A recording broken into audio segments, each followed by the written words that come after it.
মালিক, ও মালিক, একে আমার কাছ থেকে সরিয়ে দাও বলছি। তখন থেকে কুমিরের মতন কান্না নাটক করছে।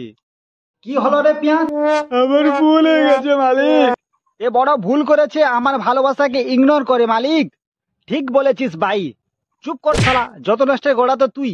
শালা গোটা বাজারের লোক জানতো এর সঙ্গে আমার চক্কর আছে এবং আমি একে ভালোবাসি।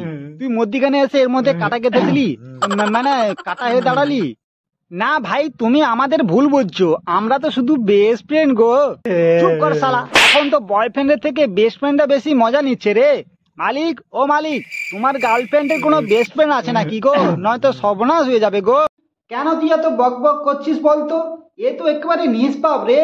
কি মালিক, এ নিষ্পাপ? মালিক মনে করে দেখো দেখি, এ রাখি বন্ধনের দিন কি বলেছিল? তুমি আমার ভাই নয়, তুমি আমার সবকিছু জানো। আর এখন এমন করে বলো না আলু, তুমি আমার দিকে তাকিয়ে দেখো, আমি তোমাকে এখনো ভালোবাসি। আমি কারোর এক্সের দিকে তাকাই না। কি, এ টমেটোর এক্স হয়ে গেছে বলে এর কোনো ভ্যালু নেই? কি মালিক, জানো না এক্স এর মান সবসময় 0 হয়? ও ভাই, তুমি আমাকে ক্ষমা করে দাও। আর হ্যাঁ, আমরা শুধুই বেস্ট ফ্রেন্ড।